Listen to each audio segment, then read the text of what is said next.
शुरू करते हैं। हम प्रार्थना में जाएंगे, अपनी आंखों को बंद करेंगे, अपने सरों को झुकाएंगे।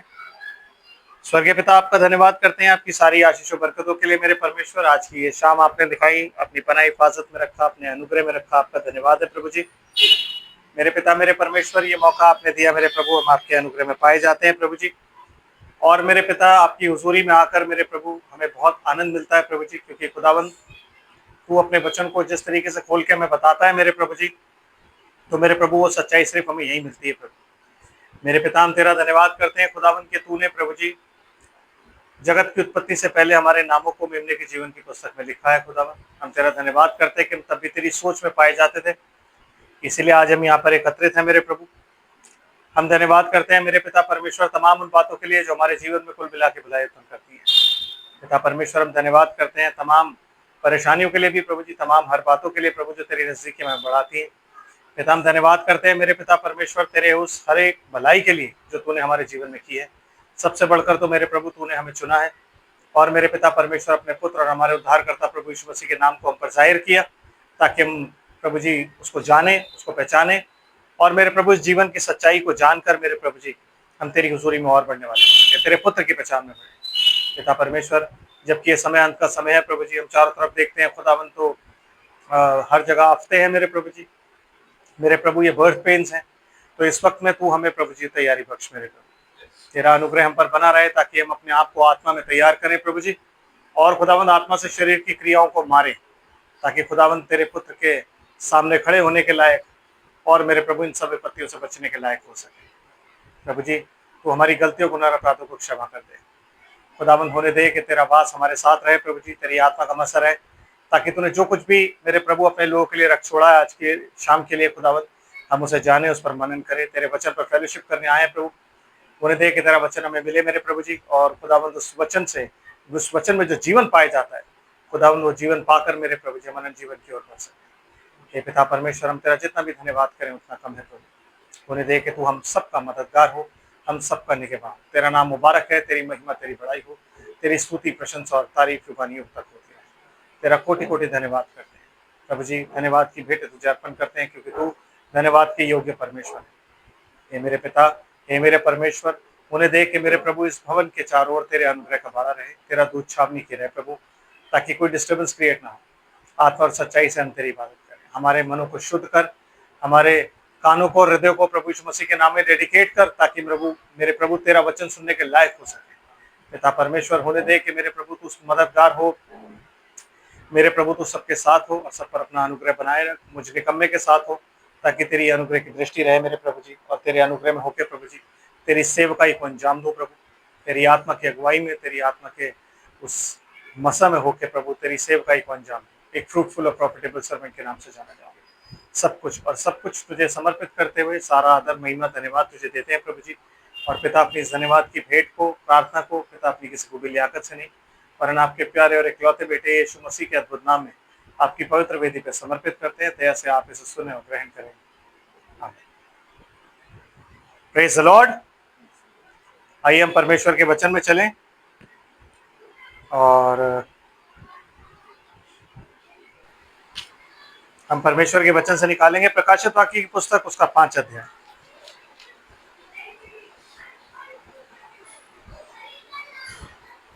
आमीन।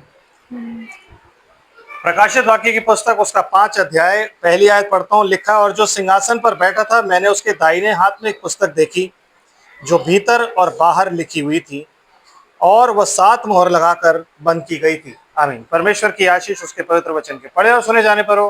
आमीन। बैठ जाइए आप लोग। Praise the Lord.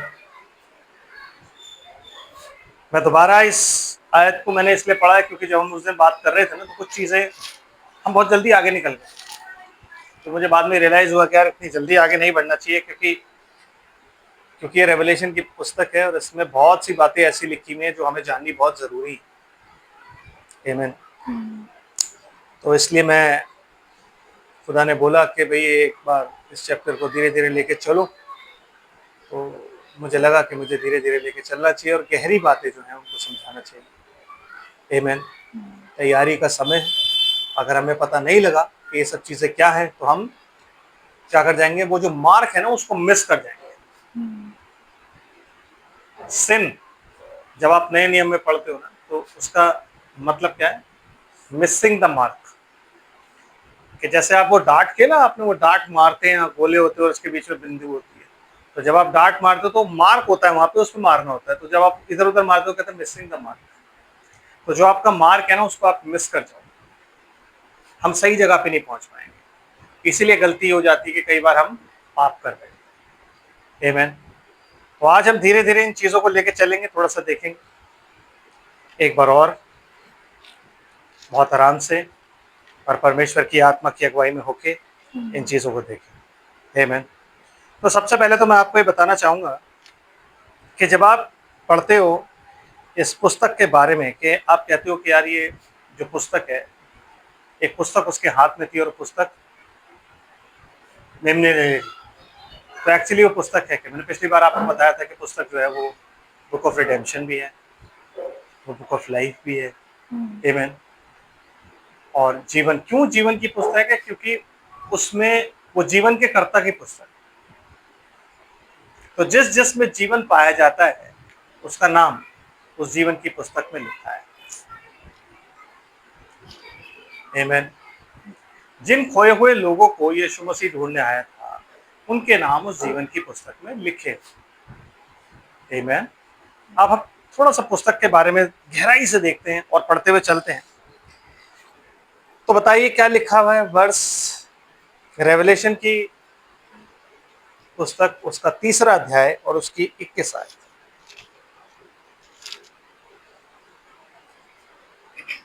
जो जय पाए, मैं उसे अपने साथ अपने सिंहासन पर बिठाऊंगा, जैसे मैं भी जय पाकर अपने पिता के साथ उसके सिंहासन पर बैठ गया। आमीन।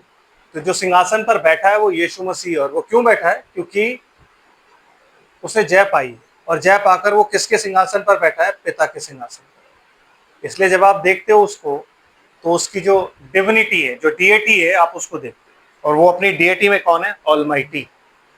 जो उसकी दिव्य जो स्वरूप है, उसमें वो क्या है? ऑलमाइटी। आमीन। तो उसको आप देखते हो, और वो सिंहासन जिस पर वो बैठा है, किसका सिंहासन है? पिता का। ठीक है ना? इसलिए आप क्या देख रहे हो कि वो मेमने ने पुस्तक उसके हाथ से ले ली जो सिंहासन पर बैठा हुआ, क्योंकि वो सिंहासन किसका है? पिता का। आमीन। और पुस्तक किसके पास है? पिता के पास। लेकिन वो पुस्तक, पिता के पास जो पुस्तक है, उस पुस्तक के बारे में क्या क्या लिखा हुआ है? क्योंकि पुस्तक को बोला जाता है जीवन की पुस्तक। तो जीवन की पुस्तक में क्या लिखा हुआ है? पहले हम निकालते हैं जीवन के बारे में क्या लिखा है। यूहन्ना की इंजील 1 अध्याय और उसकी 1 आयत से पढ़ते हैं। यूहन्ना की इंजील 1 अध्याय 1 आयत। आदि में वचन था जी। और वचन परमेश्वर के साथ था। ओके, आदि में क्या चीज थी? In the beginning. ये बात जो है ये बिगिनिंग की है। आमीन। और बिगिनिंग में क्या चीज थी? Word. In the beginning was word, और कुछ नहीं था, वचन था। मतलब जहां से समय की शुरुआत होती है, वो शुरुआत किससे होती है? इस वचन से। आमीन। आदि में वचन था, और वचन वचन परमेश्वर के साथ था। हाँ जी। और वचन परमेश्वर था। और ये वचन जो है, ये वर्ड जो है, ये कौन है? गॉड। आमीन। सॉरी, ये क्या है? ये वचन जो है ये क्या है? परमेश्वर। आमीन। यस। हाँ जी, आगे चलते हैं। यही आदि में परमेश्वर के साथ था। हाँ जी। सब कुछ उसी के द्वारा उत्पन्न हुआ। इसके द्वारा, इस वचन के द्वारा सब कुछ उत्पन्न हुआ। और जो कुछ उत्पन्न हुआ है, हाँ जी, उसमें से कोई भी वस्तु उसके बिना उत्पन्न नहीं हुई। कोई भी चीज उसके बिना, उस वचन के बिना उत्पन्न कुछ भी नहीं हुआ। हाँ जी। और उसमें जीवन था। और ओके, वचन में क्या है? जीवन। अब इस वचन में क्या आ गया है? लाइफ और जीवन। आमीन। समझ गए? और जिस किताब के बारे में हम बात कर रहे हैं वो क्या है? Book of life. Amen. Amen. ठीक है जी, हाँ जी, पढ़िए। उसमें जीवन था और वह जीवन मनुष्य की ज्योति थी। आमेन। और ये जो जीवन है ये क्या है? लाइट या ज्योति। इसीलिए पहले दिन जब परमेश्वर ने सृष्टि के पहले दिन बोला ना उजियाला हो जा, तो उसका मतलब कुछ और है, वो नहीं है जो हम समझते हैं, क्योंकि सूरज चांद तो उसने चौथे दिन बनाए थे। आमेन। तो क्या है? जीवन की बात करता है कि जीवन हो जाए, और वो जीवन हमें कैसे दिखता है? ज्योति। आमेन। तो उस जीवन में क्या है? उस जीवन में ज्योति। वचन में जीवन है, जीवन में ज्योति। आमेन। यस। एंड ज्योति अंधकार में चमकती है हाँ जी, और अंधकार ने उसे ग्रहण ना किया। यस। एक मनुष्य परमेश्वर की ओर से आ उपस्थित हुआ जिसका नाम यूहन्ना था। वह गवाही देने आया कि ज्योति की गवाही दे, ताकि सब उसके द्वारा विश्वास लाएं। वह ज्योति ना था, परंतु उस ज्योति की गवाही देने के लिए आया था। सच्ची ज्योति जो हर एक मनुष्य को प्रकाशित करती है जगत में आने वाली थी। जगत में आने वाली थी। वह जगत में था और जगत उसके द्वारा उत्पन्न हुआ, यस। और जगत ने उसे नहीं पहचाना। और जगत ने उसको नहीं पहचाना। यस, वचन को जगत ने नहीं पहचाना जी। वह अपने घर आया हाँ। और उसके अपनों ने उसे ग्रहण नहीं किया। आमेन। परंतु जितनों ने उसे ग्रहण किया उसने उन्हें परमेश्वर की संतान होने का अधिकार दिया, अर्थात उन्हें जो उसके नाम पर विश्वास रखते हैं। किसके नाम पर?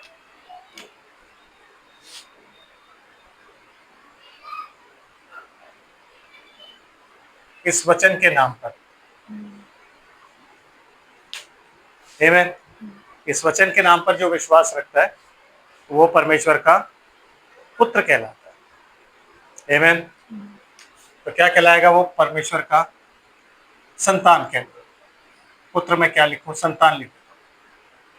आमेन। आगे जी। वह ना तो लहू से ना शरीर की इच्छा से, मतलब वो ना तो लहू से पैदा हुआ, मतलब कंसेप्शन से वो पैदा नहीं होता, और ना मनुष्य की इच्छा से पैदा हुआ। मतलब मनुष्य की इच्छा का मतलब अपने आप से कोई अपना जीवन खुदा को कभी भी नहीं देता।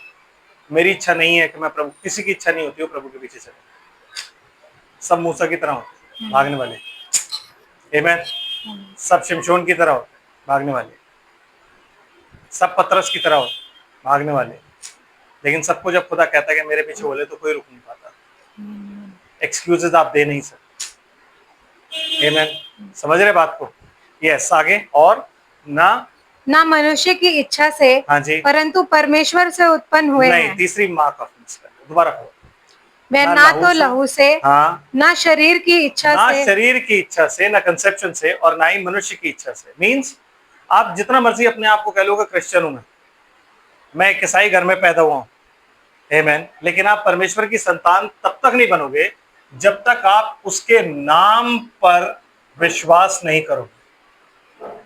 उसकी संतान बनने के लिए नाम पर विश्वास करना बहुत जरूरी है। आमेन।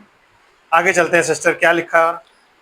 और वचन देहधारी हुआ। और वचन देहधारी।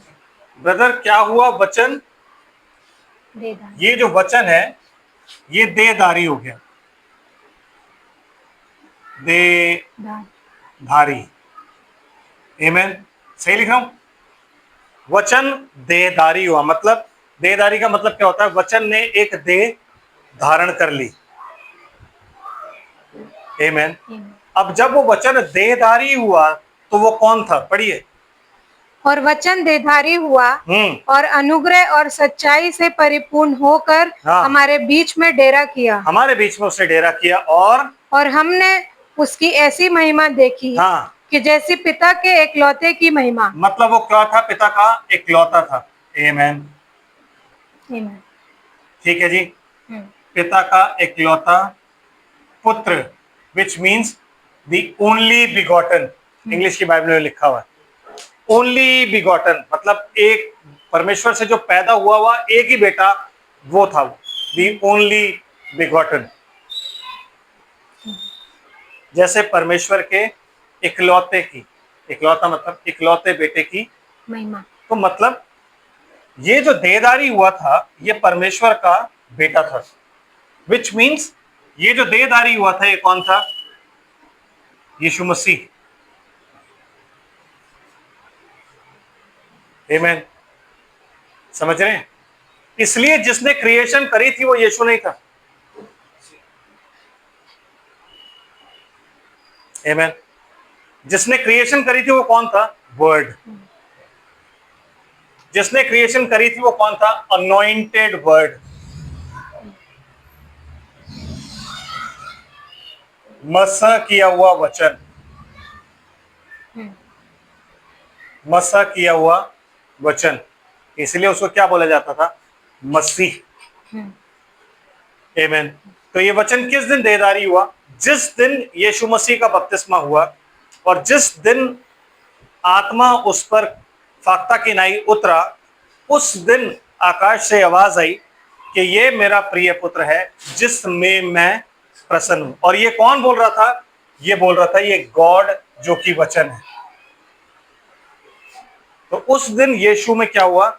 वचन देहधारी हो गया। मींस ये वचन जिसमें ये लाइफ थी ये देहधारी हो गया।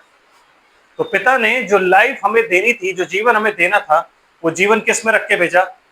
अपने इस पुत्र में। आमीन। और कब रख के भेजा? किस दिन दिया? जिस दिन इसका बपतिस्मा हुआ। वो पूरा का पूरा जो जीवन था वो उसमें उतर आया। तब ये क्या बन गया? जीवन का सोता, मार्ग, सत्य और जीवन। आमीन। ये उसने बपतिस्मे से पहले नहीं बोला, बपतिस्मे के बाद बोला। इसीलिए बपतिस्मे से पहले ये सिर्फ यीशु था, लेकिन जैसे ही इसका बपतिस्मा हुआ ये क्या बन गया? यीशु मसीह। आमीन। मतलब इसका मसा हो गया। किससे? आत्मा से, जो कि वचन। मसा किए हुए वचन से मसा हो गया और ये क्या बन गया? यीशु मसीह। यूहन्ना की इंजील कह रही है, ये मैं आपको नहीं कह रहा। आमीन। क्योंकि किताब के बारे में जानना बहुत जरूरी है कि आखिर ये किताब है क्या। जब तक हम इस किताब को जानेंगे नहीं ना, तब तक हम आगे नहीं बढ़ सकते, क्योंकि स्टोरी सारी किताब में लिखी है, लिखा सब कुछ किताब में। इसलिए बार बार वो कहता है कि आदि से जो मेमना बलि किया गया, मेमने के पुस्तक में जिसके नाम नहीं लिखे, बार बार वो ये बात बोलता है। तो हमें पता तो कि क्या है ये पुस्तक, है कि नहीं? मूसा क्यों कहता है कि अगर तू मेरे साथ नहीं चलेगा ना तो मेरा नाम अपने जीवन पत्र में से काट दे। पढ़ा है आपने? निर्गमन की पुस्तक में लिखा है कि अगर तू मेरे साथ नहीं चलेगा मेरा नाम वो जीवन पत्री में से काट दे। जीवन पत्र मतलब दिस बुक ऑफ लाइफ, इसमें से मेरा नाम काट दे। मूसा तक जानता था कि मेरा नाम उस जीवन की पुस्तक में लिखा हुआ है। हाउ? जब परमेश्वर डिक्टेट करा रहा है तो उसमें मूसा का भी नाम है कि नहीं? जेनेसिस से वो डिक्टेट करा रहा है, वो निर्गमन तक आ गया है, और व्यवस्था देने से पहले मूसा जब चुना गया तो वो लिखवा रहा है कि तेरा जन्म ऐसे हुआ था। मूसा, तेरा जन्म ऐसे हुआ। मैं बताता हूँ तेरे को कैसे जन्म हुआ था। तो जब वो मूसा से बात कर रहा है तो इसका मतलब उसका नाम जीवन की पत्री में लिखा है। परमेश्वर हर किसी से बात नहीं करता, उनसे ही बात करता है जिनके नाम जीवन की पुस्तक, जो इस जीवन में पाए जाते हैं। आमीन। समझ आ रहा है आपको ये बात? ठीक है। तो वो क्या कहती है बाइबल? इसलिए जब डिनोमिनेशन में भी आप जाते हो ना, तो वो कहते हैं ना यीशु मसीह ने क्रिएशन की। नो, यीशु मसीह ने कोई क्रिएशन नहीं। यीशु देह थी जिसमें ये वचन जो कि परमेश्वर है ये देहधारी हुआ, और जब देहधारी हुआ तो क्या हो गया? मसीह। वो यीशु मसीह बन गया। उससे पहले ही वॉज जस्ट यीशु। उससे पहले उसने कोई चंगाई नहीं करी, कोई प्रीचिंग नहीं करी। आमीन। कोई फास्टिंग एंड प्रेयर नहीं करी। उससे पहले उसने कुछ भी नहीं किया। समझ रहे हो? उससे पहले परमेश्वर ने कभी नहीं बोला कि तुम्हारे लिए ये मेरा, जब वो पैदा हुआ तो कभी परमेश्वर ने आखिर नहीं बोला उन 3 राजा जो भी जितने भी मजूसी थे उनको, और वो गडरिये जो आए थे उनको नहीं बोला कि ये मेरा प्रिय पुत्र है जो आज पैदा हुआ है, इसमें प्रसन्न हूं। लेकिन जिस दिन बपतिस्मा वो क्या कहता है? ये मेरा प्रिय पुत्र है जिसमें मैं प्रसन्न हूं। जिससे नहीं। इंग्लिश की बाइबल उठा के देखेंगे तो आपको पता लग जाएगा, उसमें लिखा हुआ है in whom I am well please to dwell. In whom, with whom नहीं, बाय whom नहीं, इन whom, ये ट्रांसलेशन जानबूझ के ऐसे की गई ताकि हम लोग सोचे तीन खुदा हैं। तीन नहीं है, देयर इज वन गॉड। आमेन। समझ आया जी? ओके, यहां तक समझ आ गया। ओके, यहां से थोड़ा सा आगे चलते। तो जीवन आपको समझ आ गया कि जीवन ये। अब चलते हैं पहला यूहन्ना और उसकी पहली आयत से पढ़िए प्लीज, क्या लिखा हुआ है।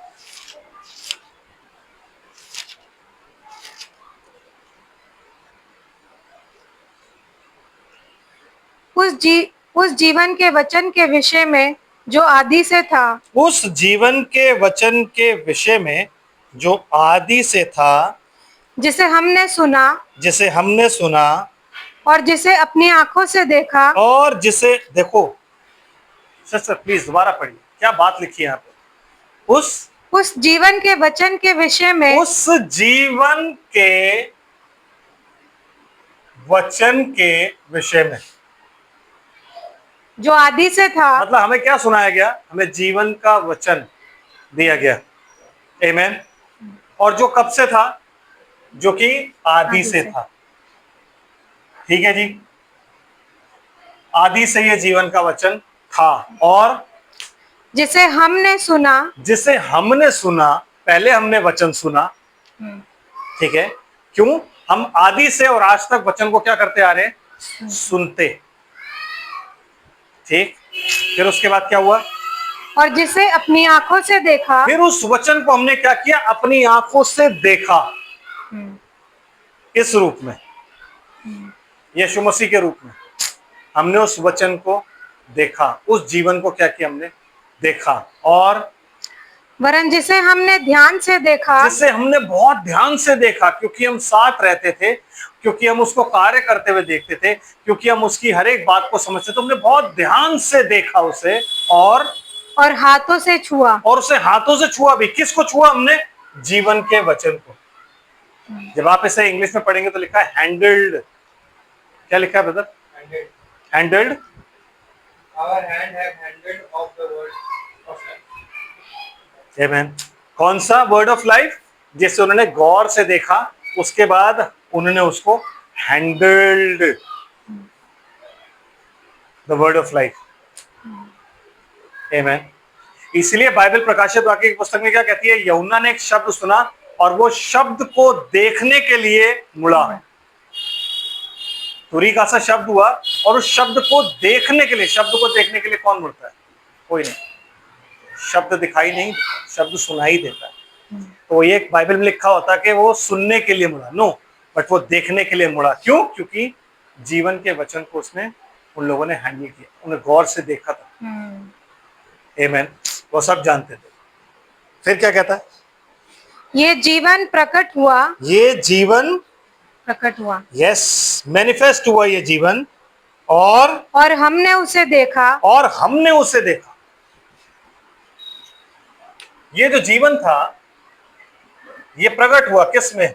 इसमें देहधारी हुआ किस में? यीशु में। आमीन। और हमने उसे देखा और उसकी गवाही देते और हैं। उसी की गवाही देते हैं।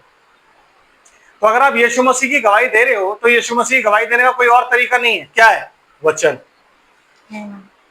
जीवन का वचन जब आप बताते हो तो आप यीशु मसीह की गवाही दे रहे हो। इसलिए प्रकाशित वाक्य की पुस्तक में लिखा है कि यीशु मसीह की गवाही भविष्यवाणी की आत्मा। आमीन। और कोई भी भविष्यवाणी बिना परमेश्वर की आत्मा की प्रेरणा के नहीं लिखी गई है इस पुस्तक में, इस बाइबल में। आमीन। और क्या लिखा है सिस्टर? और तुम्हें उस अनंत जीवन का समाचार देते हैं। तुम्हें उस अनंत जीवन का हम समाचार दे रहे हैं जो पिता के साथ था। जो पिता के साथ था और हम पर प्रकट हुआ। और हम पर प्रकट हुआ। मतलब ये जो समाचार है, जो जीवन का समाचार है, ये किसके साथ था? आदि से पहले पिता के साथ था। और फिर उसके बाद क्या हुआ? इसमें यीशु मसीह में हम पर क्या हुआ? रिवील्ड हुआ। इसीलिए ये सीखा नहीं जाता। इसलिए मैं यीशु मसीह आपको टीच नहीं कर सकता। यीशु मसीह अपने आप रिवील होता है by the word of God, by the preaching. वो आप पर क्या होता है? वो रिवील होता है। आमीन। यस। और जी, जो कुछ हमने देखा और सुना है उसका सुसमाचार तुम्हें भी देते हैं। हाँ जी, इसलिए कि तुम भी हमारे साथ सहभागी हो और हमारी ये सहभागिता पिता के साथ और उसके पुत्र यीशु मसीह के साथ है। और ये बातें हम इसलिए लिखते हैं कि हमारा आनंद पूरा हो जाए। हमारा आनंद जो है वो क्या हो जाए? पूरा हो जाए। आमीन, पूरा हो जाए। और जो समाचार हमने उससे सुना हाँ। और तुम्हें सुनाते हैं हाँ। वे ये है कि परमेश्वर ज्योति है। परमेश्वर ज्योति है। गॉड इज लाइट, और उसमें अंधकार, और उसमें कुछ भी अंधकार नहीं। उसमें कुछ भी अंधकार। आमीन, समझ रहे जी? पहला अध्याय यूहन्ना प्रीच कर रहा है वो खुद ही। आमीन। तो ये जीवन जो था, ये जीवन परमेश्वर में पाया जाता। कौन सा जीवन? अनंत जीवन। इसलिए जब आप यूहन्ना की इंजील पढ़ते हो तो कहता है अनंत जीवन ये है कि वो तुझ अद्वैत परमेश्वर को और यीशु मसीह को जिसे तुझने भेजा है जाने। जब आप उन्हें जान जाओगे ना तो वही अनंत जीवन है, वो आपके अंदर आ जाएगा। उसके अलावा और कोई अनंत जीवन नहीं। जितना आप उन्हें जानोगे उतना ही अनंत जीवन के अंदर जाते चले जाओगे। आमीन, समझ रहे? तो अनंत जीवन की ये जो परमेश्वर का जो जीवन है, ये जीवन की एक पुस्तक है, एक बुक है, जिसे हम बोलते हैं book of life. Whose life? God's life. Whose life? Eternal life. Sorry, eternal life. समझ रहे? इटर्नल लाइफ की एक पुस्तक है। क्योंकि परमेश्वर ने जब ये सृष्टि बनाई थी, जब आदम को बनाया था, तो हम अनंत के लिए बनाए गए। आमीन। लेकिन फिर शैतान बीच में आया और हम लोग खो गए। लेकिन जाना हमने कहा है इटर्निटी। आमीन। तो ये सारा रिकॉर्ड जो है, ये रिकॉर्ड उस पुस्तक में लिखा हुआ है, जो किसके हाथ में है? परमेश्वर के हाथ में, जो सिंहासन पर बैठा है, द गॉड ऑलमाइटी। आमीन। ये पुस्तक किसके पास थी? आदम के पास। और आदम जब गिरा तो वापस किसके पास चली गई? परमेश्वर के पास। आमीन, समझ रहे? और थोड़ा सा पुस्तक के विषय में देखते हैं, निकालते हैं। फिलिपियों की पत्री। अब मैं आपको ये बताता चल रहा हूँ कि इस पुस्तक में क्या क्या, कैसे कैसे, कब, कौन कौन सी चीजें क्या क्या पाई जाती है। ठीक है, थोड़ा सा देखते हुए चलते हैं। ओके, फिलिपियों की पत्री 4 अध्याय और 3 आयत क्या कहती है? हे सच्चे सहकर्मी, मैं तुझसे भी विनती करता हूँ कि तू उन स्त्रियों की सहायता कर, क्योंकि उन्होंने मेरे साथ सुसमाचार फैलाने में क्लेमेस और मेरे अन्य सहकर्मियों समेत परिश्रम किया। इसका मतलब ये नहीं कि उन्होंने, उन स्त्रियों ने इवेंजलाइज किया। No no, they used to arrange the meetings. आमीन। वो इनकी मदद करती थी अरेंज करने। समझ रहे? फिलिपियो जो जगह थी वहां पे, और जिनके नाम जीवन की पुस्तक में लिखे हुए हैं। जिनके नाम जीवन की पुस्तक में, कौन कह रहा है? पौलुस। आमीन। पौलुस ये बता रहा है कि क्योंकि उन्होंने जेन्युइनली, बिना किसी स्वार्थ के, मान लो अगर आप कोई दुआ भी कर रहे हो और उस दुआ में आपका स्वार्थ छिपा है, तो वो दुआ कभी नहीं सुनी जाएगी। क्योंकि परमेश्वर हमेशा उन लोगों की प्रार्थनाएं सुनता है जो लोग निस्वार्थ प्रार्थना और निस्वार्थ सेवा करना चाहते हैं। जिनके मन में थोड़ा सा भी स्वार्थ और फायदा होगा ना, कि मैं ऐसे दुआ कर लूं और इससे मेरा ये फायदा हो जाएगा, परमेश्वर को कभी भी नहीं सुनेगा। इसलिए वो कहता है शुद्ध मन वाले। जो शुद्ध मन वाला होता है ना, वो अपने फायदे की बात नहीं करता, कहता है अपने नहीं, दूसरे की भलाई की, दूसरे के हित की भी चिंता करो। आमीन। पौलुस क्या कह रहा है? उनके नाम जीवन की पुस्तक में लिखे हुए हैं। आमीन। ओके जी, थोड़ा सा आगे चलते हैं, और थोड़े से आगे चलेंगे और निकालेंगे हम लूका की इंजील, उसका 10 अध्याय और उसकी 20 आयत।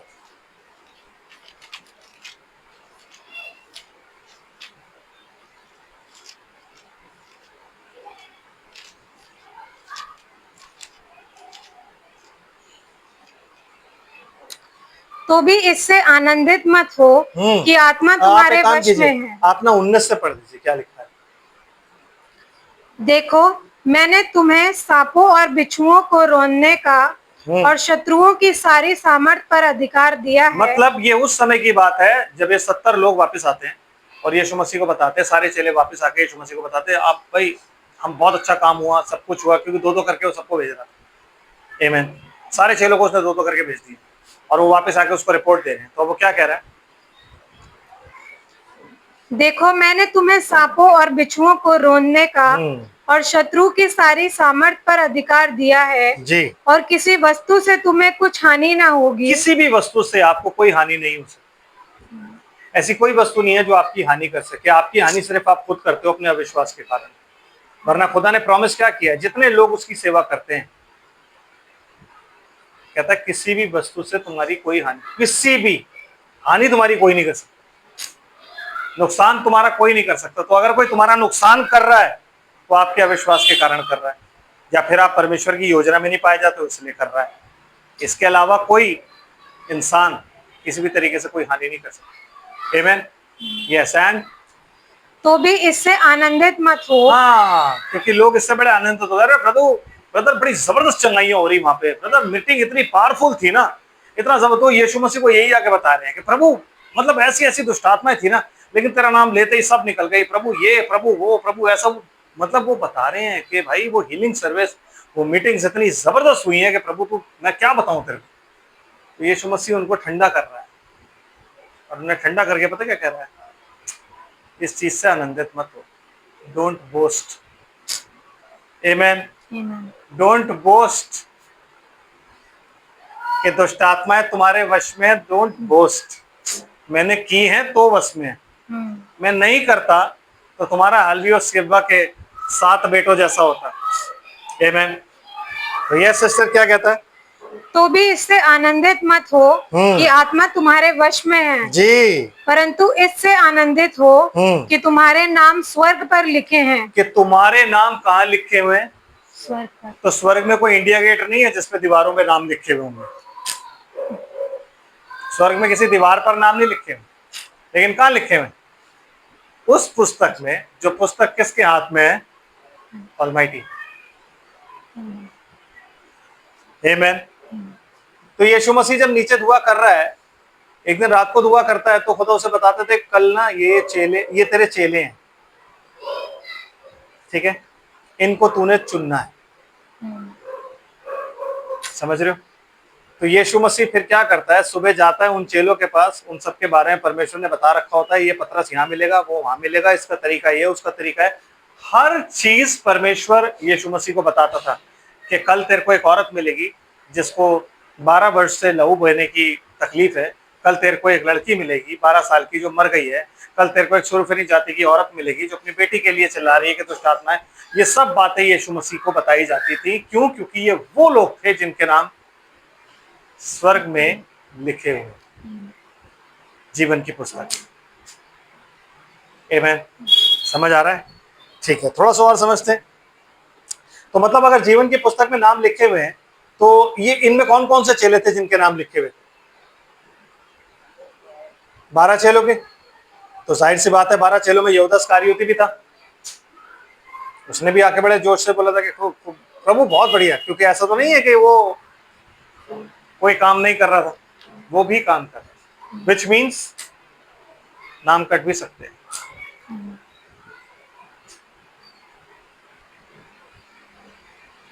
आमीन। नाम कट भी सकते हैं, इसलिए बाइबल कहती है कि मैं उस पुस्तक में से किसी भी रीति से नाम नहीं काटूंगा। आमीन। निकालिए रेवलेशन चैप्टर 3 वर्स 5, प्रकाशित वाक्य की पुस्तक 3 अध्याय 5 आयत। जो जय पाए उसे इसी प्रकार श्वेत वस्त्र पहनाया जाएगा। हाँ जी। और मैं उसका नाम जीवन की पुस्तक में से किसी रीति से ना काटूंगा। तो ब्रदर एंड सिस्टर, उस पुस्तक में से नाम कट सकते हैं। इटर्नल लाइफ की जो पुस्तक है, इसीलिए कहता है अर्नेस्टली कंटेंट द फेथ। उस विश्वास को पकड़ के रखने का तुम यत्न करते रहो, कोशिश करते रहो, स्ट्रगल करते रहो, जो एक ही बार किनको सौंपा गया था? संतों को, चेलों को सौंपा गया था। उसे पकड़ के रखना है। क्यों? क्योंकि ऐसा ना हो कि हम भयकर निकल जाएं। पढ़ा आपने कहीं? कहाँ लिखा हुआ है? इब्रानियों की पत्री निकालिए, पहला अध्याय क्या लिखा?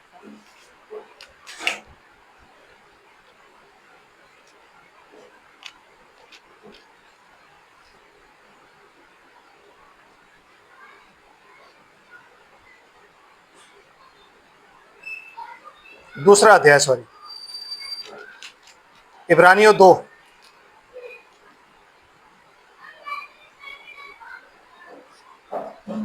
क्या कह रहा है sister?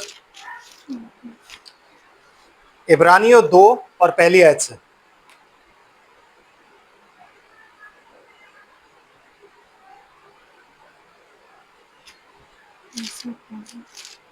Hebrews chapter 2 and verse 1. इब्रानियों 2। इस कारण चाहिए कि हम उन बातों पर जो हमने सुनी है और भी मन लगाएं। और भी मन लगाएं, इन बातों पर हमें और भी ज्यादा मन लगाना है जो हमने सुनी है, हैं? क्यों? ऐसा ना हो हाँ? कि बहक कर उनसे दूर बहक चले कर जाएं। नहीं सिस्टर, दोबारा पढ़िए। बहकर, बहकर, बहकर, बहकर मतलब लीकेज। इंग्लिश में क्या लिखा है ब्रदर?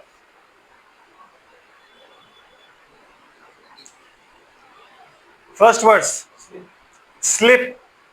पानी बह रहा है, आप उसमें चल रहे हो और आपका गए स्लिप, बह गए आप, और बहकर क्या हुआ? कहीं दूर चले गए। समझ रहे हो? मन क्या लगाना है कि आप सोते में हो, जीवन का सोता जो यीशु मसीह उसमें हो, लेकिन इतने कॉन्फिडेंट मत हो कि मेरे को तो कुछ नहीं हो सकता। कहता कहीं ऐसा ना हो कि बहकर, किससे? विश्वास से बहकर विश्वास से दूर हो जाओ।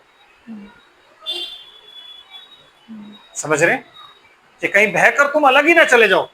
तो इसलिए इतना कॉन्फिडेंट ना हो, बहुत ध्यान रखो और भी मन लगाओ कि हमें क्या करना है। क्यों? क्योंकि नाम काटे जा सकते हैं, दूर चले जा सकते हो तुम। तो क्या लिखा है सिस्टर, आगे पढ़िए।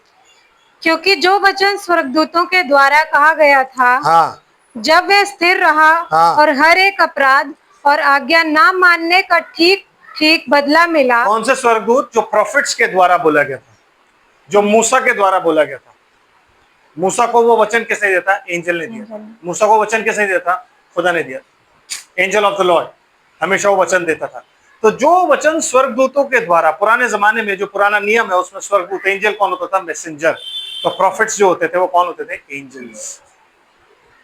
आमीन। तो जो उनके द्वारा दिया गया वचन, हमें जब वो वचन और आज्ञा ना, उनके द्वारा दिए गए वचन को ना मानने और आज्ञा ना मानने के द्वारा हमें दंड मिला। आगे क्या लिखा है? तो हम लोग ऐसे बड़े उद्धार से निश्चिंत रहकर जी। कैसे बच सकते तो हम हैं? ये कैसे सोच सकते हैं? Once saved always saved. आजकल यही तो चल रहा है, इंटरनेट पे आप जाओ, वंस सेव्ड ऑलवेज सेव्ड। निश्चिंत नहीं रहना। अगर आपको लगता है ना निश्चिंत, क्या भैया हम तो भाई अब अपने ईसाई घर में पैदा हुए हैं, वंस सेव्ड ऑलवेज सेव्ड, बपतिस्मा ले लिया, बचना ही बचना है, नबी की सारी किताबें पढ़ ली हैं, सारा कुछ। अब बेस्ट चर्च में हम पाए जाते हैं, पास्टर बेस्ट प्रीचर है।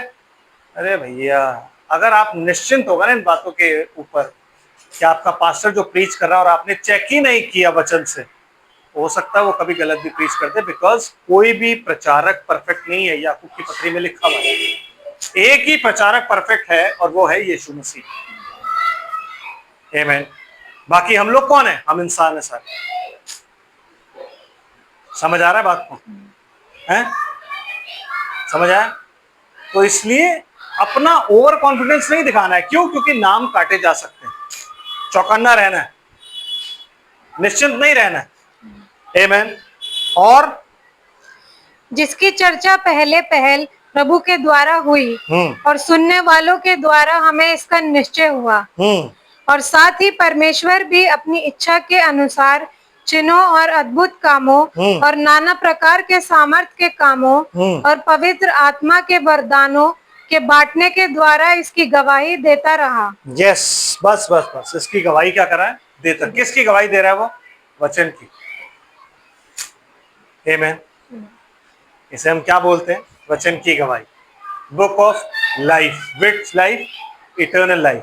आपको पता है उद्धार का मतलब क्या होता है? अगर मैं आपसे पूछूं सैल्वेशन का मतलब क्या होता है, तो आप मुझे क्या बताओ? अगर मैं कहूं उद्धार का मुझे मतलब बताओ, तो आप क्या बोलोगे? कि हम प्रभु से उद्धार पाना चाहते हैं। उद्धार का मतलब होता है आप पापों से छुटकारा पाना चाहते हैं। ठीक है? पाप कहाँ पाया जाता है? शरीर में। आमेन। इसलिए मांस और लहू परमेश्वर के राज्य के भागी नहीं हो, क्योंकि पाप किसमें पाया जाता है? मांस में और लहू में। समझ रहे हो? इसलिए जो परमेश्वर के राज्य का भागी होगा क्या होगा? आत्मा। तो साल्वेशन क्या है? इस देह का छुटकारा। मोक्ष क्या है? इस देह का छुटकारा। इस पाप में देह, इसलिए पौलुस कहता है इस पाप में देह से मुझे कौन बचाएगा? समझ आ रहा है? इस पाप में देह से मुझे कौन बचाएगा? पौलुस इस बात को इसीलिए बोलता है, उसका रीजन ही है बोलने का, क्योंकि इस देह में पाप भरा हुआ। और हमारे साल्वेशन का मतलब है पूर्ण रूप छुटकारा। और वो कब होगा? जब आप रैप्चर में जाओ, तब आपकी देह का छुटकारा होगा। आमेन। यस, थोड़ा सा आगे चलते तो निकालते रेवलेशन की बुक और उसका 13 अध्याय और उसकी 8 है, ताकि मैं आपको अच्छे से क्लियर कर दूं चीजें। पृथ्वी के वे सब रहने वाले जिनके नाम उस मेमने के जीवन की पुस्तक में लिखे नहीं गए, जो जगत की उत्पत्ति के समय से घात हुए हैं। हाँ, घात हुआ है। मतलब मेमना कब घात हुआ? जगत की उत्पत्ति उत्पत्ति की स्टार्टिंग में, जगत की उत्पत्ति के समय। तो इससे पहले कि परमेश्वर कुछ क्रिएट करे, उसने, मैंने लास्ट टाइम में बताया था ना, उसने सबसे पहली चीज क्या करी थी? मेमना बलि किया। वाई? क्योंकि वो इस सृष्टि को अपने हाथ में रखना चाहता, क्योंकि वो चाहता था कि ये जो बुक है जो उसके हाथ में है, book of life, book of redemption, इस बुक को वो अपने हाथ में रखना चाहता था। और उसका एक ही तरीका था कि उसको वो लहू से सील कर दे। किसके? मेमने के लहू से, ताकि इस बुक को कोई क्लेम ना कर सके। वरना जो शैतान था वो इस बुक को क्लेम कर लेता, आदम से ले लेता। आमेन। समझ रहे बात को? तो परमेश्वर ने अपने हाथ में इसको क्यों रखा? ताकि शैतान इसको क्लेम ना करे। और इसको क्या बना दिया फिर? Book of redemption. तो जितनों के नाम इस पुस्तक में नहीं लिखे थे, कब से? इटर्निटी से। जब परमेश्वर पहले पुस्तक लिख रहा था, उसने पहले पुस्तक कंप्लीट करी। जब कंप्लीट हो गई पूरी स्टोरी, सारा कुछ उसने लिख लिया, फिर नीचे क्या किया? मेमना बलि करके एंड साइन कर दी कि हमारी है, इस पर कोई क्लेम नहीं कर सकता, इस पर हमारा लहू लगा हुआ है, मेमने का लहू लगा हुआ है, इसे कोई क्लेम नहीं कर सकता। आमेन। वही क्लेम करेगा जो मैच करेगा, तो मैच कोई नहीं कर पा रहा। आमेन। नहीं तो ये बुक क्लेम करने के लिए माइकल भी कह सकता था, क्योंकि पाप तो उसने भी नहीं किया। तो मिकाइल भी क्लेम कर सकता था, जिब्राइल भी कर सकता था, क्योंकि पाप तो उसने भी नहीं किया। लेकिन परमेश्वर को कौन चाहिए था? मनुष्य। आमेन। मनुष्य, क्योंकि मनुष्य जाति को छुड़ाने के लिए मनुष्य ही चाहिए। इसीलिए मनुष्य में होकर परमेश्वर इसीलिए देहधारी हुआ, ताकि इस देह में होकर वो अपनी जान दे के उन खोए हुओं को मोल ले ले, जिनके नाम यहाँ लिखे हैं। उसने पूरे जगत को नहीं बचाया, सिर्फ उन्हें बचाया जिनके नाम इसमें लिखे हैं। इसलिए बाइबल क्या कह रही है? ये जो आयत पढ़ रही है सिस्टर, आप रैप्चर में जा चुके हो। इस वक्त रैप्चर हो चुका है। ये जो नीचे लोग रह गए हैं, जो फुलिश वर्सेस, जो मूर्ख कुंवारियां रह गई हैं, और जो 1,44,000 रह गए हैं, जो इजरायली हैं, उनके बारे में लिखा जा रहा है। और क्या लिखा जा रहा है? सिस्टर दोबारा पढ़ दीजिए प्लीज। पृथ्वी के वे सब रहने वाले जिनके नाम उस मेमने के जीवन की पुस्तक में लिखे नहीं गए, जो जगत की उत्पत्ति के समय से घात हुआ है, उस पशु की पूजा करेंगे। उस पशु की, बीस्ट की, वो जो पशु है उसकी वो लोग पूजा करेंगे। कौन? जिनके नाम नहीं लिखे हुए। और जिनके नाम लिखे हुए ऑटोमेटिकली पूजा नहीं करेंगे, क्योंकि उनके नाम लिखे हुए भाई, उनके अंदर ये वर्ड पाया जाता है, ये जीवन, ये लाइफ पाई जाती है, ये ज्योति पाई जाती है, ये वचन पाया जाता है। वो नहीं करेंगे किसी भी हालत में, कहेंगे ना हमने करनी नहीं। क्यों? क्योंकि परमेश्वर का वचन उन्हें करने नहीं देगा। इसलिए कहती है बाइबल के जो परमेश्वर से उत्पन्न हुआ है वो पाप नहीं कर सकता। आमीन। तो परमेश्वर से उत्पन्न आप उस दिन नहीं होते जिस दिन बपतिस्मा लेते हो। आप उस दिन उत्पन्न हो गए थे जब आपका नाम यहाँ लिख दिया गया था, जब उसने अपने मन में आपके बारे में सोचा था। आप उसी दिन उससे उत्पन्न हुए। इसलिए वो अय्यूब को क्या कहता है? मैं तुझसे पूछता हूँ, उस दिन तू कहाँ था जब मैं पृथ्वी की नींव डाल रहा था, जब मैंने उस पर रेखाएं खींची, लॉन्गिट्यूड और लैटिट्यूड खींचे, तब तू कहाँ था? जब पहाड़ बना रहा था तू कहाँ था? निश्चय तू वहां था, निश्चय तू मेरे साथ था। कहाँ? अंदर। परमेश्वर के अंदर हम लोग पाए जाते, क्रिएशन में हम लोग उसके साथ। आमेन। Yes sister. जिसके कान हो वह सुने। जिसके कान हो वह सुन ले कि आत्मा कलीसियों से क्या क्या क्या कहता है। Revelation chapter 7 and verse 8।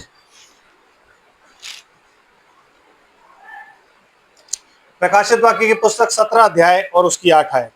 Yes, 17। 17 अध्याय, प्रकाशित वाक्य 17 अध्याय 17। जो पशु तूने देखा है वह पहले तो था पर अब नहीं है, और अतः कुंड से निकलकर विनाश में पड़ेगा। और पृथ्वी के रहने वाले जिनके नाम जगत की उत्पत्ति के समय से जीवन की पुस्तक में लिखे नहीं गए, मतलब जगत की उत्पत्ति के समय से, उत्पत्ति से पहले नाम लिख दिए गए थे और उसके बाद उत्पत्ति शुरू हुई है। तो जिन जिन के नाम नहीं लिखे गए थे ना, जो फिजूल में आए हैं, दैट इज वाई यीशु मसीह ने क्या बोला, हे पिता, मैं जगत के लिए, मैं संसार के लिए प्रार्थना नहीं करता, मैं इनके लिए प्रार्थना करता।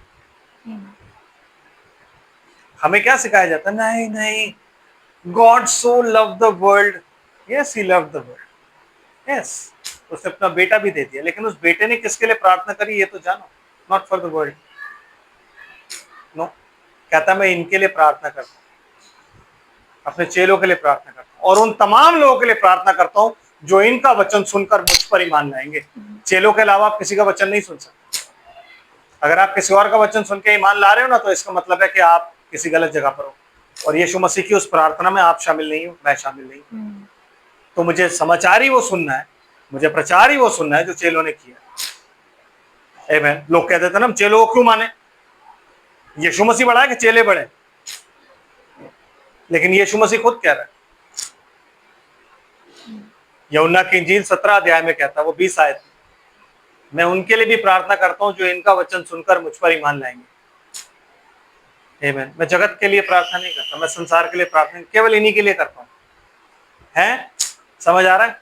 तो जितनों के नाम नहीं लिखे हुए थे उस जीवन की पुस्तक में, वो सब उस पशु की लिखे। इस पशु की यह दशा देखकर कि पहले था और अब नहीं है, और फिर आ जाएगा, अचंबा करेंगे। और क्यों वो लोग अचंबा नहीं करेंगे जो लोग जिनके नाम लिखे हुए, क्योंकि उन्हें पहले से पता है, रेवलेशन की बुक उन्हें पढ़ाई गई है, इसलिए वो तो सब जानते हैं कि क्या हो रहा है और क्या नहीं हो रहा है, तो उनके लिए कोई भी चीज अचानक नहीं होगी। बाकी पूरी दुनिया के लिए कैसी होगी, वे यार अच्छा, हमें पहले से पता है, इसलिए हम पहले से जानते हैं। क्यों? क्योंकि खुदा ने इस वक्त में एक नबी भेजा, विलियम ब्रैनम, उसने ये बातें प्रीच करी, वही हमें बताया कि रेवलेशन क्या चीज है। दैट इज वाई, क्यों? क्योंकि मेमने के जीवन की पुस्तक में जिनके नाम नहीं लिखे ना, वो उस चीज को देख के उनको कोई वो चंबा नहीं करेंगे, क्योंकि उनको पता है तो नहीं होना है। क्यों? क्योंकि ये प्रीच हो चुका है, 7 सील 7 चर्चेज में बताया जा चुका है। डैनियल के 70 सप्ताह में बताया जा चुका है कि कौन आएगा, क्या करेगा, पशु कौन होगा, किस तरीके से चला जाएगा, आ जाएगा, फिर पहला ये सब कुछ हमें पता है। आमीन। तो हमने कोई अचंबा नहीं करना, हमने घुटने नहीं टेकने उसके सामने। वो लोग घुटने टेकेंगे, वो लोग अचंबा करेंगे, वो लोग बड़े हैरान हो जाएंगे। कितना इंपॉर्टेंट है इस पुस्तक में नाम को रखना, और इस पुस्तक से नाम कटते भी हैं, जैसे यहूदा इस्करियोती का कट गया, जैसे दान का कट गया, गाद का कटा, और मनश्शे का, इन दोनों के नाम कट, वैसे ही नाम कटते भी हैं। यस, लॉट भी होते हैं नाम। तो हमें ध्यान रखना है इन चीजों का, हम इजी होके नहीं चल सकते, निश्चिंत रह के नहीं चल सकते। आमीन। और पढ़ते हैं थोड़ा सा, प्रकाशित वाक्य 20 अध्याय 12 और 15 आयत। फिर मैंने छोटे बड़े सब मरे हुओं को सिंहासन के सामने खड़े हुए देखा, और पुस्तकें खोली गई, और फिर एक, अच्छा आप एक काम कीजिए, 19वीं आयत से पढ़ दीजिए। 19वीं आयत से, ओह सॉरी, अभी आप कौन सा पढ़ रहे हैं? 12 ना, 11 पढ़ दीजिए। फिर मैंने एक बड़ा श्वेत सिंहासन, हाँ, और उसको जो उस पर बैठा हुआ है देखा। उसके सामने से पृथ्वी और आकाश भाग गए, और उनके लिए जगह ना मिली जी। फिर मैंने छोटे बड़े सब मरे हुओं को सिंहासन के सामने खड़े हुए देखा। हाँ जी। और पुस्तकें खोली गई। हाँ जी। और फिर एक पुस्तक और पुस्तक खोली गई। एक पुस्तक और खोली गई, वो पुस्तक कौन सी थी? ये बुक ऑफ लाइफ। 12 आयत खत्म हो गई सिस्टर। और अर्थात जीवन की पुस्तक, अर्थात जीवन की पुस्तक खोली गई। 15 आयत में क्या लिखा था? और जिस किसी का नाम जीवन की पुस्तक में लिखा हुआ ना मिला, और जिस किसी का नाम इस पुस्तक में नहीं लिखा हुआ था ना ब्रदर, ये पुस्तक इतनी इंपॉर्टेंट है खुदा के लिए कि वो हर बंदे को ना इस पुस्तक में ढूंढता है। व्हाइट थ्रोन जजमेंट मतलब जो मेन जजमेंट है उसकी बात हो रही है। तो वहां पे पहले पुस्तकें खोली गई सबके जीवनों की, और उसके बाद एक पुस्तक खोली गई जिसे कहते हैं जीवन की पुस्तक। ये पुस्तक कोई लिटरल पुस्तक नहीं होगा, मैं बताऊंगा कि ये पुस्तक क्या है। तो एक पुस्तक खोली गई और उस पुस्तक को जिस जिसका नाम उस पुस्तक में ना मिला तो क्या हुआ, वह आग की झील में डाला गया। वह आग की झील में, लेक ऑफ फायर जो थी उसमें डाल दिया गया, जिसका नाम उस पुस्तक में नहीं। ये पुस्तक इतनी इंपॉर्टेंट है। आमीन। समझ रहे हैं? थोड़ा सा और आगे चलते हैं, हम निकालते हैं प्रकाशित वाक्य 21 अध्याय 27 आयत। क्या लिखा है? परंतु उसमें कोई अपवित्र वस्तु या घृणित काम करने वाला या झूठ का गढ़ने वाला किसी रीति से प्रवेश ना करेगा, पर केवल वह लोग जिनके नाम मेमने के जीवन की पुस्तक में लिखे हैं। किस में लिखे? मेमने के जीवन, book of life of lamb. और ये लैम्ब कौन है? मसीह। यीशु मसीह को आप क्या बोलते हो? लैम्ब। क्योंकि जब यूहन्ना ने बपतिस्मा दिया तो क्या बोला उसके अगले दिन? ये है परमेश्वर का मेमना जो संसार के पाप उठा ले जाता है। आमीन। तो ये कौन है? मेमना। तो जिस पुस्तक की मैं बात कर रहा हूं वो कोई लिटरल पुस्तक नहीं है ब्रदर। परमेश्वर में जीवन है और वो अनंत जीवन है। और वो अनंत जीवन अभी यूहन्ना में आपने क्या पढ़ा, उसमें उसने किस में रख के भेजा? अपने पुत्र में, इस यीशु मसीह में उसने जीवन रख के भेजा। क्यों? इसी में वचन जो कि जीवन है वो देहधारी हुआ। आमीन। और इसी का जो जीवन है, जो मेमने की पुस्तक है, वो इसकी पुस्तक है, क्योंकि जीवन इसमें, क्योंकि नीचे साइन इसके हैं, इसीलिए पुस्तक ये ले सकता है। वाई? क्योंकि इसने अपनी जान दे के उस पुस्तक को पाने का अधिकार पाया। आमीन। समझ आ रहा है? तो पुस्तक जिसके हाथ में वो पुस्तक थी उससे इसने पुस्तक ले ली। क्यों? मैंने अधिकार पाया है कि मैं अब इस पुस्तक को ले लूं। क्यों? क्योंकि मैंने अपना खून, अपना जीवन दिया है इसमें, और मेरा जीवन जो है बदले में इस पुस्तक के दिया गया है। तो अब ये पुस्तक मुझे दे दी जाए, because now I own this book. समझ आ रहा है आपको? तो इस जीवन की पुस्तक में जिस जिसके नाम नहीं थे ना, वो सब आग और गंधक की कहां डाल दिए गए? झील में डाल दिए गए सिस्टर। आमीन। समझ आ रहा है? निकालिए प्रेरितों के काम की पुस्तक 4 अध्याय।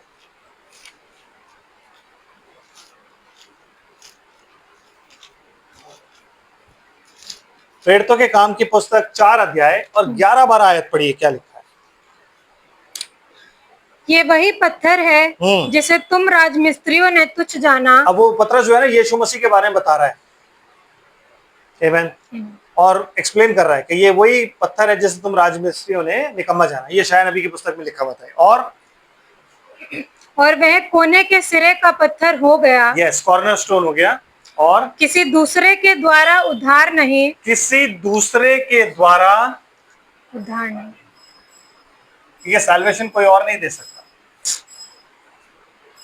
केवल क्योंकि स्वर्ग के नीचे मनुष्यों में और कोई दूसरा नाम नहीं दिया गया, कोई नाम ही नहीं दिया गया है जिसके द्वारा हम उद्धार पा सके, जिसके द्वारा हम सैल्वेशन मतलब रिडेम्पशन मतलब लाइफ पा सके। और वो लाइफ किसके द्वारा पाते हो? By the name of Jesus Christ. इसीलिए वो कहता है यीशु मसीह के नाम में। जब हम बपतिस्मा लेते हैं चर्चेस में तो हम किस नाम से लेते हैं? पिता, पुत्र और पवित्र आत्मा के नाम से। नेम्स नहीं, नेम्स नहीं है, नाम है, नेम है। नेम कौन है? यीशु मसीह, क्योंकि कोई और नाम दिया ही नहीं गया है। आपके पास कोई नाम नहीं है जिसके द्वारा आपका छुटकारा हो सके। पृथ्वी पर, स्वर्ग में कहीं कोई नाम, मनुष्यों में कोई नाम नहीं है।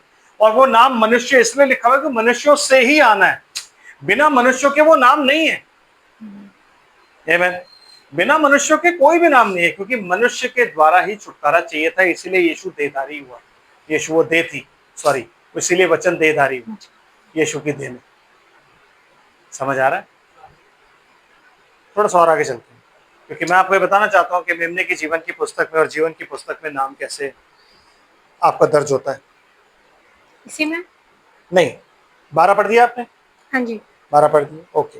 प्रेरितों के काम और निकालते हैं उसका 2 अध्याय और उसकी 37 आयत से 47 आयत पर। 37। 37 वर्स से 47 पढ़ेंगे। जब सुनने वालों के हृदय छिद गए यस। और वे पतरस और शेष प्रेरितों से पूछने लगे, हे भाइयों, हम क्या करें? जी। पतरस ने उनसे कहा, मन फिराओ और तुम में से हर एक अपने अपने पापों की क्षमा के लिए हाँ। यीशु मसीह के नाम से बपतिस्मा ले। क्योंकि यही नाम दिया गया, उसके अलावा और कोई नाम नहीं दिया गया। स्वर्ग में, पृथ्वी पर, मनुष्यों में कोई और नाम नहीं, इसी से छुटकारा है। तो यीशु मसीह के नाम से तुम बपतिस्मा लो, तब तो तुम पवित्र आत्मा का दान पाओगे। तो तुम पवित्र आत्मा का दान। पवित्र आत्मा क्या है?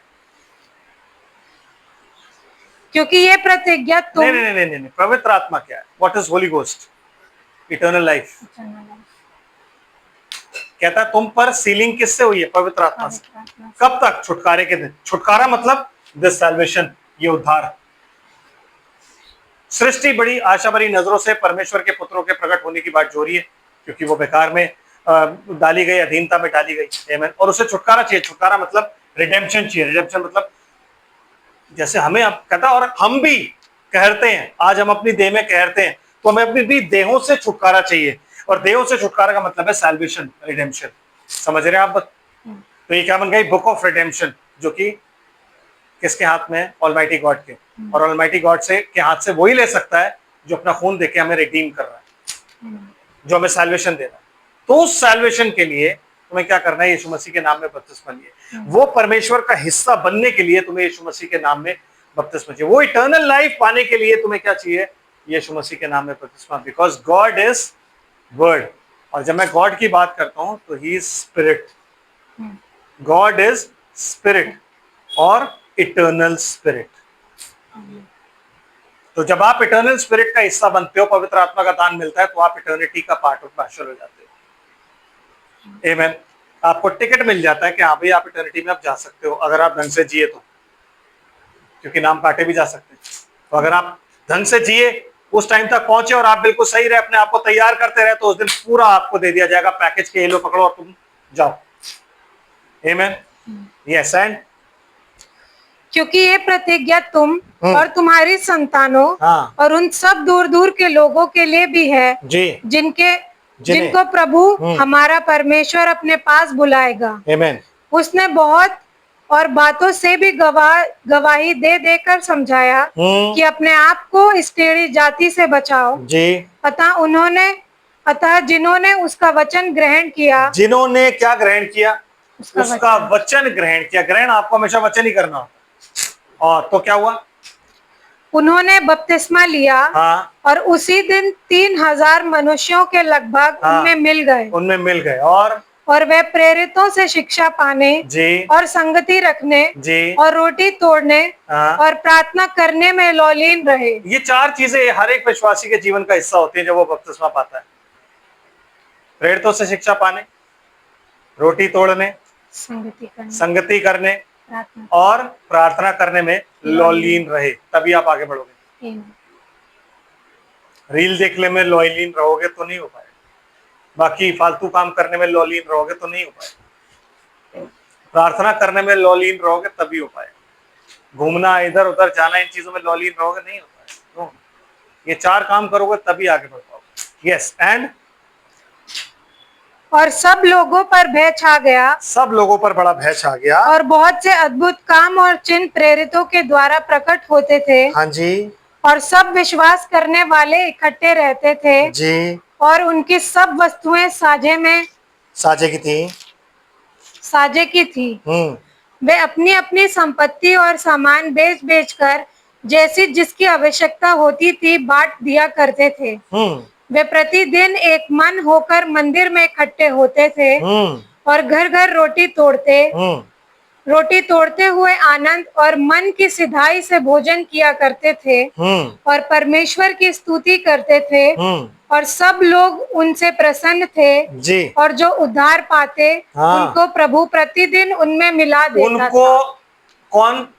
पतरस नहीं मिलाता था,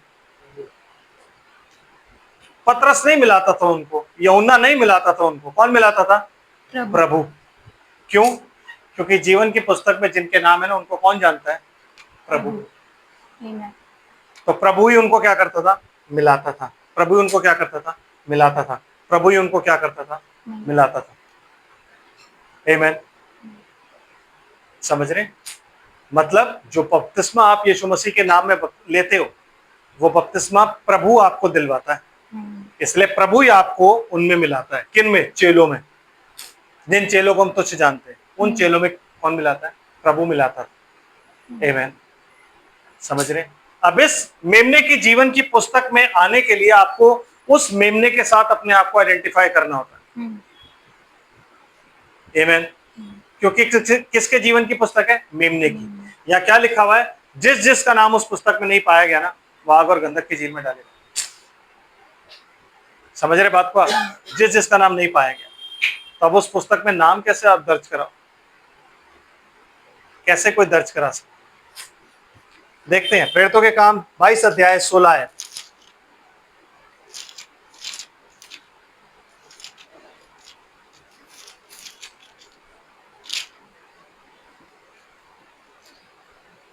अब क्यों देर करता है? थोड़ा सा ऊपर चलते हैं 15 आयत से।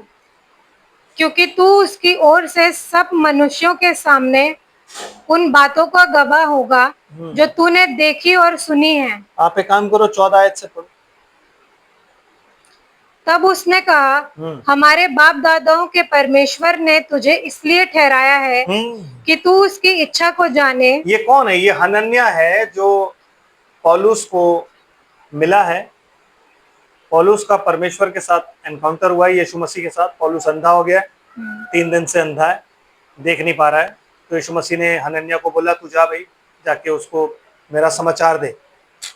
तो हनन्याह अब आता है उसको समाचार देने और उससे बात करता है। क्या कह रहा है? तब उसने कहा, हमारे बाप दादाओं के परमेश्वर ने तुझे इसलिए ठहराया है कि तू उसकी इच्छा को जाने आमीन और उस धार्मिकता को देखे जी और उसके मुंह से बातें सुने। हाँ जी। क्योंकि तू उसकी ओर से सब मनुष्यों के सामने उन बातों का गवाह होगा जो तूने देखी और सुनी है। हाँ जी। अब क्यों देर करता है? हाँ जी। उठ, बपतिस्मा ले और उसका नाम लेकर अपने पापों को धो डाल। आमीन। मतलब जब आप बपतिस्मा लेते हो तो उस बपतिस्मे से आप क्या लेते हो? प्रभु का नाम। और बाइबल क्या कहती है? जो प्रभु का नाम लेगा वही बचाया जाएगा। आमीन। रोमियो की पत्री 10 अध्याय 12-13 आयत वहां लिखा हुआ है जो मैं आपको बोल रहा हूं। तो जब आप यीशु मसीह के नाम में बपतिस्मा लेते हो तो क्या करते हो? यीशु मसीह के नाम को आप ले लेते हो। इसीलिए आप क्या कहलाए जाते हो? क्रिश्चियन हैं। इसलिए आप क्या कहलाए जाते हो? Christ like Christian. क्रिश्चियन का मतलब ये नहीं होता कि आप फॉलोअर ऑफ क्राइस्ट हो। No no no, you are born of the spirit of God. और यीशु मसीह आपका बड़ा भाई है। तब आप क्या बनते हो? क्रिश्चियन। क्योंकि आपने परमेश्वर से जन्म पाया है, उस जीवित वचन से जन्म पाया है जिसमें जीवन पाया जाता है, जिसे हम क्या बोलते हैं? Book of life. आमीन। जब हम यीशु मसीह के नाम में बपतिस्मा लेते हैं तब हम उद्धार के भागी, उस अनंत जीवन के भागी होते हैं। आमीन। इसलिए बाइबल कहती है कि जितनों के नाम उस जीवन की पुस्तक में ना मिले वो सब उसकी पूजा करेंगे, वो सारे वो काम करेंगे। सिस्टर पढ़िए रोमियो की पत्री 10 अध्याय 12-13। यहूदियों और यूनानियों में कुछ भेद नहीं, इसलिए कि वह सब सबका प्रभु है और अपने सब नाम लेने वालों के लिए उद्धार है। सब नाम लेने वालों के लिए मतलब अगर आप अपने घर में बैठे हो और आप यीशु मसीह का नाम ले रहे हो तो आपका उद्धार हो गया क्या? तो इसका मतलब बपतिस्मे की तो हमें जरूरत है ही नहीं। हम तो घर में बैठे बैठे यीशु मसीह प्रभु यीशु ऐसे नाम जपते रहेंगे और हमारा उद्धार हो जाएगा? नहीं ना। आमीन। लेकिन जब बाइबल इस बात को कहती है और पौलुस इस बात को कह रहा है तो इस बात का मतलब ये नहीं है कि आपने यीशु मसीह का नाम लिया और आपका उद्धार हो गया। नो, नाम लेने का मतलब है दैट यू आर बैप्टाइज्ड, क्योंकि जो हनन्याह ने उसको बोला उठ बपतिस्मा ले और उसका नाम लेकर अपने पापों को धो डाल। तो पौलुस ने नहीं बोला मैं यीशु मसीह का नाम लेकर अपने पापों को धो डालता हूं, ऐसा बोला हुआ उसने। जैसे हम बपतिस्मा देते हैं वैसे ही हनन्याह ने उसको बपतिस्मा दिया कि यीशु मसीह के नाम से मैं तुझे बपतिस्मा देता हूं। तो जब आप बपतिस्मा देते हो तो यीशु मसीह की मृत्यु, उसके गाड़े जाने और उसके रेजरेक्शन के भागी हो जाते हो, विच मीन्स आप मसीह के भागी हो गए। इसलिए कहता है हम में से जितनों ने बपतिस्मा पाया उन्होंने मसीह को पहन लिया। तो अब आज आप क्या हो? प्रभु यीशु मसीह की देह। कलीसिया क्या है? उसकी देह। तो कलीसिया का नाम कुछ और हो सकता है क्या? मैं कलीसिया को कह सकता हूं कि मेरा नाम जो है वो चर्च ऑफ अपोस्टलिक फेथ है, मैं अलग आइडेंटिटी हूं? नहीं, चर्च ऑफ अपोस्टलिक फेथ सिर्फ इसलिए रखा गया ताकि लोगों को पता हो कि हमारी चर्च का नाम है। हमारा ओरिजिनलिटी क्या है हमारी? कि हम यीशु मसीह की देह हैं। तो देह का नाम कुछ और सर का नाम कुछ और नहीं हो सकता। हो सकता है कि मैं बोलूं एरन जो है उसके सर का नाम है, देह का नाम तो कुछ और ही है इसकी? ऐसा होगा? नो, पूरी बॉडी जो है उसका एक ही नाम होगा। आमीन। और अगर बॉडी क्राइस्ट की है तो उसका नाम क्या होगा? यीशु मसीह। उसका नाम कुछ और नहीं हो सकता। आमीन। इसीलिए किसी भी चर्च की एनिवर्सरी नहीं हो सकती। चर्चेस की एनिवर्सरियां मनती है ना, जैसे आज हमारे चर्च की 13th, 12th या 10th एनिवर्सरी मना रहे हैं। कौन सा चर्च भाई? चर्च की नींव तो यरूशलेम में डाली गई थी, तुम्हारा अपना कौन सा चर्च आ गया? क्योंकि अगर तुम बॉडी ऑफ क्राइस्ट का हिस्सा हो तो उसकी कोई एनिवर्सरी नहीं होती। आमीन। उसकी कोई भी एनिवर्सरी नहीं होती। चेले कभी नहीं इकट्ठे होते थे आज हमारी पार्टी है क्योंकि आज हमारा चर्च शुरू हुआ था, आ जाओ। पौलुस ने कभी नहीं बोला कि जब भी तुम्हारी एनिवर्सरी हो पार्टी रखी जाए। नो, ऐसा कुछ नहीं है। आमीन। जब आप उस बॉडी का हिस्सा हो, जब आप उस मसीह का, और आपका सिर जो है वो मसीह है, तो आपका कोई अपना नाम नहीं है। हेड से ही पहचाना जाती है ना हर चीज, है कि नहीं? अगर कोई मुझे बोले तो मैं किससे पहचाना जाऊंगा? हेड से। मेरी आइडेंटिटी क्या है? हेड। आमीन। मेरी आइडेंटिटी हेड है। इसलिए औरत का सिर जो होता है वो क्या होता है? आदमी, क्योंकि औरत की खुद की आइडेंटिटी नहीं है। शादी से पहले उसकी आइडेंटिटी कौन है? बाप, क्योंकि वो बाप के नाम के साथ चलती है। शादी के बाद क्या हो जाता है? पति का नाम। उसकी खुद की आइडेंटिटी नहीं होती। ऐसी मसीह में जब हम पाए जाते हैं हमारी खुद की कोई आइडेंटिटी है ही नहीं। हमारी जो पहचान है वो सिर्फ मसीह है। आमीन। तो अब जब हम बपतिस्मा लेते हैं तो हम क्या करते हैं? मसीह को हम पहन लेते हैं। जैसे एक औरत अपने पति को पहन लेती है वैसे हमने भी अपने पति को पहन लिया। तो आज हम क्या हो गए?